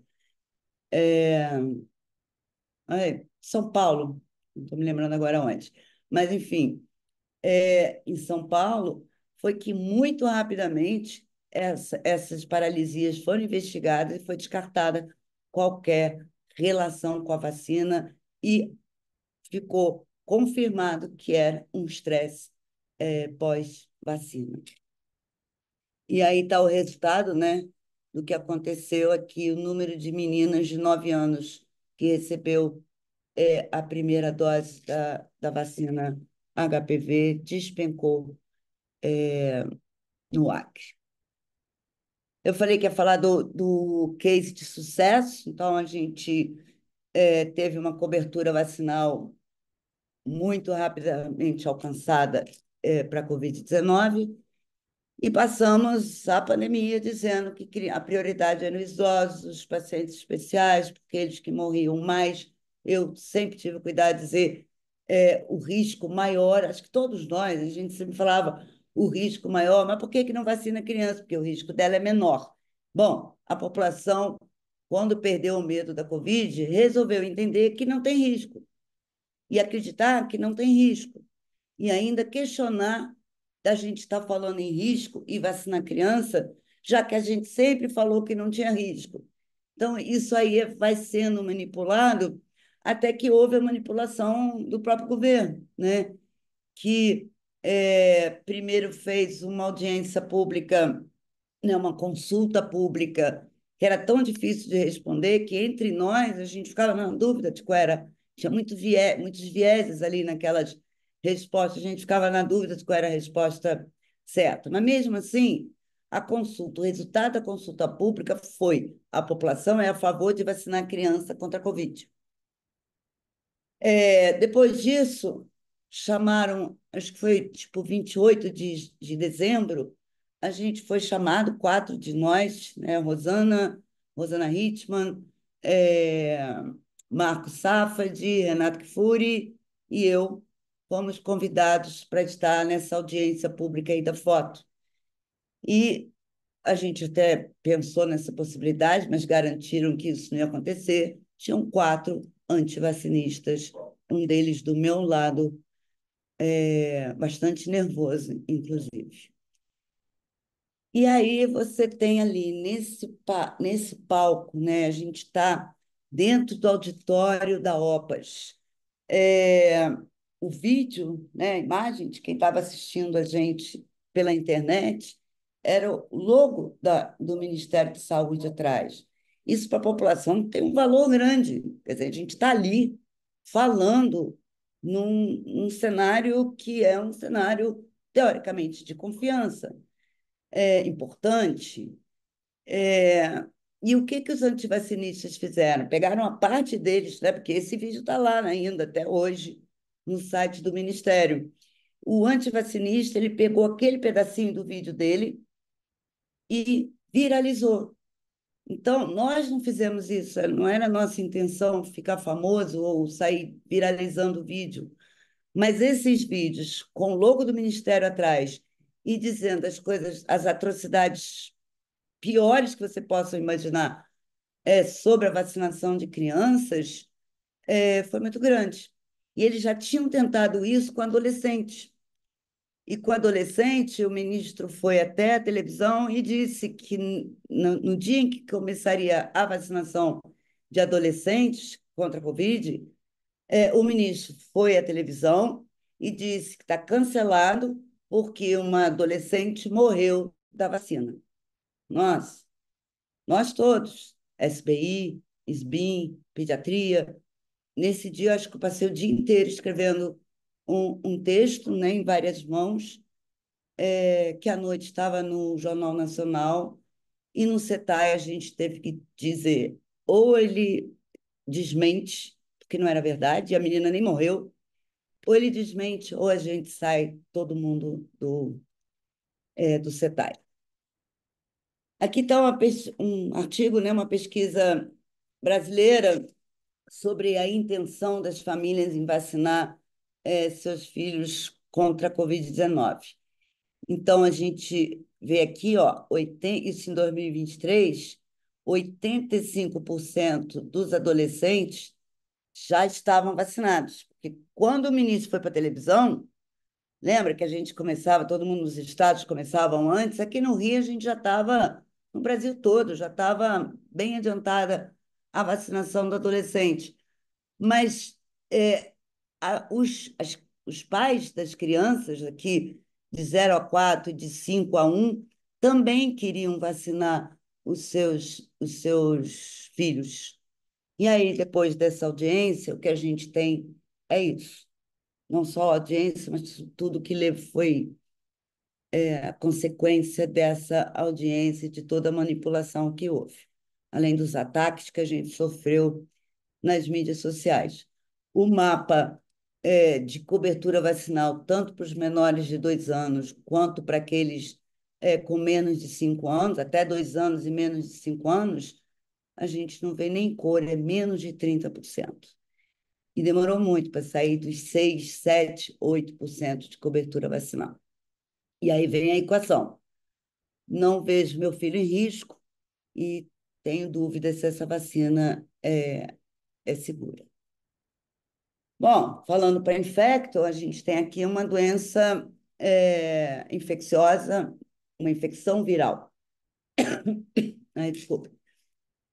Que tem epidemiologia, que tem impacto, que tem sintomas identificáveis, agentes transmissores, prevenção e até mesmo tratamento simples. Então, está aqui, esse foi o primeiro estudo que eu participei, que era sobre o impacto da desinformação na saúde pública, que vai desde leitos ocupados até mortes. Como a gente olha o impacto de qualquer doença, seja infecciosa ou não, qual é o impacto? E quando a gente decide por uma vacina incluída no programa, a gente olha qual é o impacto, qual é o custo-benefício, não é isso, saúde pública, tanto para o medicamento quanto para uma vacina. E aqui é justamente um guia para a saúde pública saber medir isso e, assim, poder atuar de forma correta contra esse causador de doença, que é o vírus da desinformação. Então, a gente sabe aonde está a desinformação. A gente sabe como prevenir, como cada um de nós, né, deixando de compartilhar, mas a população não tem que saber isso. A gente sabe que esses são os maiores carreadores, né? Então, comparando aí um adolescente que carreia os sorotipos de pneumococos, aqui você tem os antivacinistas, a gente conhece bem, a gente sabe bem, todos nós sabemos, os nossos conselhos sabem, o Ministério sabe, e a gente precisa fazer alguma coisa. E aí, o quê, né? Tirar o registro de médico, lá fora já foram vários. Justiça, tem vários aí com processo, tudo demora mais, demais. Ai, gente, desculpa. Então, você tem aqueles influenciadores de longa data, que é o Wakefield, dessa foto do meio, pseudomédicos, que foi o que a gente mais teve aqui no Brasil. O que é pseudomédico? Não obrigatoriamente médico, mas são aqueles que têm, aí principalmente os médicos, que têm conhecimento suficiente para tornar a mentira verossímil, tecnicamente, e pode, inclusive, convencer um colega médico. Claro, menos habilitado a criticar e avaliar a evidência, avaliar a fonte, avaliar os dados, que a gente sabe que a maioria dos colegas não tem essa capacidade. E durante a pandemia, esses pseudomédicos, muitos deles médicos, se usaram muito dessa estratégia. Esse é um slide de uma colega latina que participou comigo, acho que quase todos os estudos que eu fiz. Era uma pessoa foi responsável pelo setor de infodemia do Departamento de Emergência em Saúde Pública americano, aliás, desculpa, americano, da Organização Mundial de Saúde, E, é claro, você tem que ouvir, né? Escuta social, você tem que entender o que está passando, né? No caso da pediatria, na cabeça desses pais. Quem tem mais dúvida, a mãe ou o pai, você precisa fazer essa escuta social para saber que preocupa e se antecipar a essa preocupação, dar a resposta antes de sair a desinformação. Porque a desinformação, ela se alimenta dessas preocupações. Ela faz o contrário do que a gente deveria fazer, quer dizer, basear a nossa informação na preocupação das pessoas. E eles são mais rápidos, eles fazem escuta social, eles usam inteligência artificial, e a gente, aqui no Brasil, está bem longe de fazer tudo isso. Então, a escuta social, voltando à minha doença, minha infecção respiratória, a minha infecção viral, que é a desinformação, a vigilância epidemiológica é isso, é a escuta social. E é muito importante, não só em situações de epidemias, mas em qualquer situação de emergência pública, como foi, por exemplo, agora, infelizmente, no Rio Grande do Sul. O efeito rebote, você pode dizer o que quiser, depois que a desinformação pegou nas pessoas, fica muito difícil você desmentir ou apagar ela da cabeça das pessoas. As pessoas esquecem, inclusive, a desinformação. Elas desinteressam em pouco tempo e já estão buscando outra desinformação. Então, o que a gente tem que fazer e na pediatria mais do que nunca, porque a gente depende da cobertura vacinal das crianças, inclusive para a saúde dos adultos, né? Cada vez com com essas doenças infecciosas eliminadas, ou com uma taxa muito pequena, graças à vacinação, o efeito booster natural que a gente sofria quando era jovem e a criança se infectava, e eu já tinha tido coqueluche, por exemplo, que agora estamos em surto, e a criança vacinada, aliás, as crianças doentes transmitiam a bordetela para mim, já vacinado, ou que já tinha tido a doença há pouco tempo, e eu ia sofrendo, né, o booster natural e aumentando minha taxa de anticorpos. Esse booster natural acabou, e o adulto hoje, para muitas vacinas, para muitas doenças, ele não tem mais proteção, porque muitas vacinas não protegem para o resto da vida. Boa parte ele não tomou, porque não existiam quando ele era criança. E esse booster natural não existe, porque a gente eliminou essas infecções dentro da pediatria. Então, isso aumenta o risco para surtos e para epidemias importantes de doenças que a gente não tem mais. Então, é muito importante que todos nós trabalhemos para essa cobertura, porque se as crianças voltam a se adoecer, o adulto vai adoecer também. E, de novo, aqui para vocês, que eu já tinha falado lá atrás, paciente se vacina, se você manda vacinar. Se você diz não vacina, ele não se vacina. E se ele quer vacinar e você diz não, aí mesmo que quase ninguém se vacina. E saindo da pediatria, a gente está em relação às imunizações do adulto e idoso, 25 anos atrasado em relação à vacina da criança e do adolescente. Era isso, tomara que vocês tenham comentários, tomara que eu tenha conseguido resumir o que eu tinha para falar aqui. Estou de volta, Luísa, chefe. que sensacional. Eu tenho comentários e perguntas. Vou abrir primeiro para se alguém se anima a fazer a primeira pergunta, mas se não se animarem, eu já posso fazer um comentário e uma pergunta bem tranquilamente. Então tá. Então, enquanto o pessoal vai se aquecendo aí, chefe, só para ilustrar uma coisa que você falou, Na minha apresentação lá da Jornada SBIM, eu coloquei um artigo que era o seguinte: os camaradas no artigo treinaram dois pesquisadores da área da saúde num treinamento super básico de como se usa ChatGPT. E aí eles tentaram medir em 1 hora a quantidade de material de desinformação que essas duas pessoas conseguiam gerar. E eles geraram, em 65 minutos, 102 artigos para blogs diferentes, mais de 17 mil palavras de desinformação, todos os artigos dirigidos para grupos específicos, um artigo para jovens, um para pais jovens, um para idoso, um para gestante, portador de comorbidade. Os artigos tinham testemunha de paciente, tinham referência, e ainda por cima, mais 2 minutos, eles fizeram as imagens, cara, 20 imagens, assustadora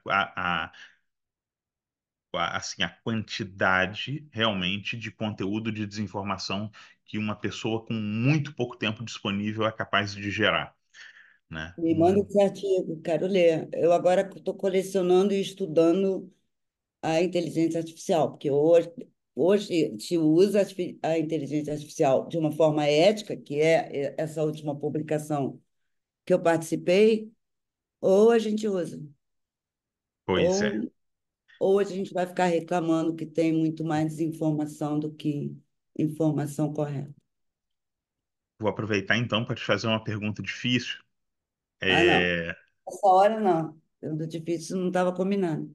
Pois é, imagina só, a gente teve a oportunidade de escrever junto um texto de como lidar com desinformação e toda a situação que a gente teve por conta da situação mais específica aqui do Brasil, né? Que a gente teve, teoricamente, o que toda literatura fala que, olha, se apoia nessa fonte confiável de informação, que, em geral, são as fontes oficiais, né, dos governos, dos ministérios da saúde, e talvez a gente ainda tenha alguns problemas também, porque o outro órgão super oficial que a gente tem seria o Conselho Federal de Medicina, né?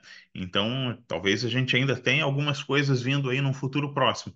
É, e a outra, digamos, o terceiro pilar seria a sociedade científica, né? Que meio que sobrou para a gente, né? Na pandemia e tudo mais. E aí, o que que eu ia te perguntar? Como é que você vê o papel da sociedade científica e como você acha que as sociedades científicas podem se preparar para se essa batata quente cair no nosso colo de novo, sozinho, né? Não é impossível. Não é certo, Rodrigo. Não é só possível, é certo que isso vai acontecer de novo, né? Então, é, a gente aprendeu ali, né, na necessidade, é, e o que a gente aprendeu é que juntos, só a frase bem batida, juntos podemos mais, né? Então, como eu falei nesse dia que o, o ministro foi para a televisão e cancelou a vacinação imagina, dizendo que uma menina morreu, né? É surreal. Uhum. A rapidez, a gente estava tão conectado, né? Principalmente a SBI, a SBIM, mas a pediatria também, a geriatria também, até a cardio estava até a cardio, porque a cardio não costuma se manifestar em relação à vacinação, mas como entrou a miocardite na história, eles foram muito rápidos. E como a gente pode se preparar? Quer dizer, eu já estou, né? Você sabe, eu já estou tentando, né? Junto pela SBIM, a gente criou, acho que a maioria aqui ainda não sabe, a gente vai informar isso em breve. A SBIM convidou, somos 17 instituições, dessas três, quer dizer, somos 18, né, contando com a SBIM. Três, CONAS, CONASEMS e PNI, quer dizer, você tem que trazer também a autoridade pública, que tem um papel fundamental, e são 17 menos 3, 14 sociedades que vai desde a dermatologia, não estou deixando a dermatologia como menos, mas é a menos ligada à vacina, digamos assim, até a infecto. Então, passa aí pela cardio, pela Cirurgia urologia, oncológica. cirurgia oncológica, a oncologia clínica. Então, é isso, é a gente começar agora a comunicar positivamente. E a gente sabe que as nossas sociedades, né, não têm recursos, e se cada uma de nós for fazer uma campanha diferente, os recursos vão ser menores ainda. Então, a ideia é que todos juntos a gente possa realmente fazer uma comunicação adequada. E eu acho que eu ainda não te contei, vou contar aqui para todo mundo junto. A gente está entrando na fase 3 e antes de fazer qualquer campanha de comunicação, a gente vai fazer uma pesquisa, contratando uma empresa de pesquisa que tenha experiência nisso, mas brifado por mim, que eu digo para eles assim, eu não quero saber se confiam ou não, eu quero pegadinha, eu quero aquilo que tire de conforto, que você fique na dúvida do que é o certo ou errado, porque eu não quero o certo ou errado, eu quero que você pense. E é isso que a gente tem que fazer até a próxima pandemia. É isso aí. Vou abrir então para se alguém quer fazer alguma pergunta, a gente também está com talvez o pessoal um pouquinho cansado, são 10h07. Claro, né? Você deixou para mim essa difícil missão de manter. Ó, a Tânia Vergara está ali, né? Essa se sair, não falamos com ela. Sou Caxias. Mas é Eu sou isso. tipo São João de Meriti, para lá de Caxias. Quando Meriti me lembra logo as vacinações no meio da rua, Caxias, prefeito vacinando no meio da rua, Lembrou, né? sem nem fazer, sem nem pegar dado, já, o cara andando. A gente viu muita coisa, muita doideira. Essas doideiras ainda existem. E a gente tem que ajudar essa população, que a gente acredita, a população brasileira acredita em vacina, ponto. Nós, Você falou aí nós, que você está pensando numa campanha é, que faça as pessoas pensarem, mas para estimular a vacinação? É isso? a campanha vai ser para o médico, profissional da saúde, em princípio para o médico, a gente, por enquanto, está com sociedades médicas, Aham. para a população. A pesquisa com viés, né, para pegar o teu viés cognitivo, é para o médico. Porque o médico, ele responde, ele sabe a resposta certa. Você confia em vacina? Sim. Você prescreve vacina? Sim. Sim, precisa de uma coisa que realmente represente aquilo que a gente tem na prática, né? Cadê? Cadê o médico prescrevendo a dupla, por exemplo, para o seu paciente adulto? Captou, chefe? Uhum. E aí a gente vai construir essa comunicação. Não entendi, fala de novo. Captei, amada mestra. A gente vai, essa pesquisa vai dar o como a gente deve comunicar, o que eu preciso comunicar, quais são as fragilidades e como esse médico quer ser impactado. Que também não adianta eu dizer que o melhor é, sei lá, a mídia tal, se o médico não olha a mídia, a televisão, se o médico não vê televisão. Então, eu quero saber como é que o médico quer ser. Grandes artigos, a gente sabe que não é, né? Se puder resumir, prefere, né? Desde que você resuma e mande a referência. Então, assim, como é que é a melhor forma de comunicar com a gente mesmo? Uhum. Tá com sono por minha causa, né? Sem educação, ela nenhuma. Gente, foi sem querer, pô. Ai, ai. Mas, enfim, tá tarde, né, Rô? Ninguém vai fazer Assim. pergunta. Ainda mais num assunto que é difícil ter Mas pergunta. é porque é difícil fazer pergunta nesse assunto, É, né? Porque vai. esse é um assunto que a gente tem vivenciado sempre, não sabe como sair dele. Então, você apresentou umas sugestões de saída. Se a gente vai sair, a gente não sabe, né? Vocês dois que são Se médicos, pudesse dar ivermectina para proteger contra todas as doenças. era mais fácil, né? Até barato. Oi, mas não deu certo. Pensei uma besteira aqui, chefe. A gente podia fazer um ao vivo, Podia, não um debate. podia. Super top. Não vou roubar essa ideia para Esbim, vou deixar para você, Francieste. Então tá Você e a bom. Tânia, chefes. Eu Podemos sim. vou. Não pode ser 100.000 pessoas, porque não rola debate, mas a gente Então, vamos fazer. resolver isso depois, porque senão daqui a pouco o pessoal morre, Rodrigo. É. Beleza. Então a gente fala, combina o nosso debate e vou agradecer então a presença de todos até esse horário. A gente fez o Clube de Infecto hoje redondamente, mal ou bem, em 2 horas. A gente começou 10 minutos atrasado, estamos terminando aqui 10 minutos depois. Então, muito obrigado à presença de todos. Novamente, agradecer ao São Sebastião pelo belíssimo caso e à doutora Isabela pela apresentação. Muito obrigado aí, então, a todos.